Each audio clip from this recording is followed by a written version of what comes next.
রং লেগেছে কচি পাতায়, রং লেগেছে ফুলে, প্রকৃতি আজ পলাশ লাল রং দিয়েছে বলে।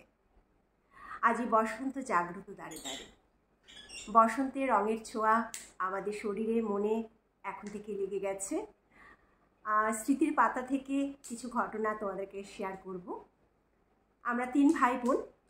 বাবা রং খেলার আগের দিন 3টে পিচকারি নিয়ে আসতো আর রং কিনে নিয়ে আসতো।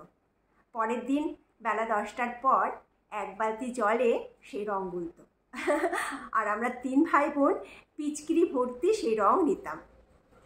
তারপর বাড়ির গেটের সামনে দাঁড়িয়ে রাস্তা দিয়ে সাইকেল করে যারাই যেত, ফেরিওয়ালা, দুধওয়ালা, যারাই যেত, দূর থেকে রং দিতাম। রং তো তাদের গায়ে লাগতোই না, সাইকেলে রং লাগতো, আর বেশিরভাগ রঙই মানে রাস্তায় ভরে যেত। তাছাড়া রাস্তা দিয়ে কুকুর, ছাগল, বিড়াল যাকেই দেখতাম রঙে ভরিয়ে দিতাম। আর নিজেরা রং মাখতাম। বন্ধুরা আসতো, তাদের গায়ে রং দিতাম। বড়দের রং দিতে ভীষণ ভয় লাগতো, বিশেষ করে আমার যদি কিছু বলে। আর ওই সময় না বেলুনে রং ভরে সেই বেলুনটা ছুটতো, ওটা আমি ভীষণ ভয় পেতাম। ওটা আমার ভাই করতো বিশেষ করে। যাই হোক, খুব মজা করতাম। বালতিতে বাবা রং গুলে দিত আর সেই রং সবাইকে পিচকারি দিয়ে ছুঁড়ে মারতাম। আর শুধু সেখানে না, আরও হাসি পাচ্ছে, সেই সময় না গাছে টাছে পর্যন্ত রং দিতাম। মানে রং খেলতে হবে, সব কিছুতেই রং দিতে হবে। বেলা বাড়ার সঙ্গে সঙ্গে পাড়ার কাকিমা, জেঠিমা, কাকু, জেঠু এরা সবাই আসতো রং দিতে মা বাবাকে। আর ওটা একটা ভালো অভিজ্ঞতা আছে আমার। আমি ভীষণ ভয় পেতাম মা বাবাকে রং দিতে আসলে।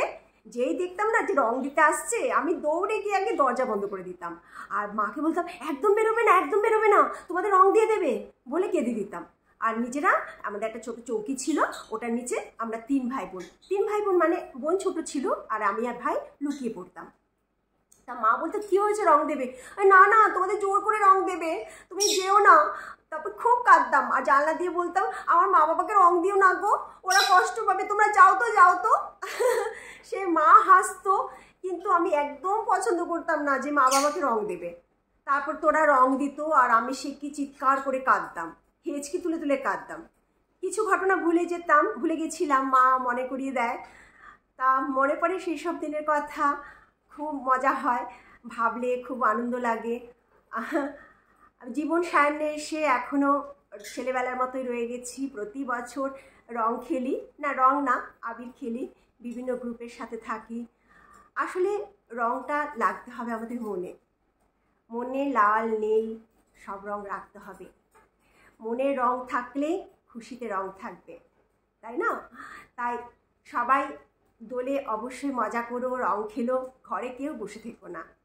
রং মানে যে শুধু আবির রং তা না, রং মানে হচ্ছে পারস্পরিক বন্ধন, ভালোবাসা, একে অপরের প্রতি ভালোবাসা।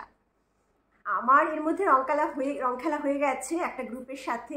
কিছু পোস্ট তোমরা দেখেছো, আরও অনেক পোস্ট দেব। একদম ছেলে মানুষই হয়ে যায়, নাচ গান কবিতা সব কিছু মিলিয়ে একদম উন্মাদ থাকে রঙের নেশায়। বলো, আমার ছেলেবেলার ঘটনা তোমাদের কেমন লাগলো অবশ্যই কমেন্ট করে জানিও। আর অবশ্যই তোমাদের ছেলেবেলায় এই ধরনের কোনো ঘটনা থাকলে আমাকে কমেন্ট বক্সে জানাবে, আমি সেই লেখা পড়ে খুব মজা নেব। ছেলেবেলার ঘটনা শুনতে বা বলতে আমার ভীষণ ভালো লাগে। আমার কেন, সবারই ভালো লাগে, তাই না? যাই হোক, সবাই ভালো থেকো। হোলি খেলার দিনে খুব মজা করো, একদম সারা শরীর ভরে রং লাগিয়ে নিও। আর বিশেষ করে মনে রং লাগিয়ে রেখো, যেই রঙকে কোনো দিনও উঠতে দিও না, মনের রঙকে ঝাঁ চকচকে রেখো। টাটা।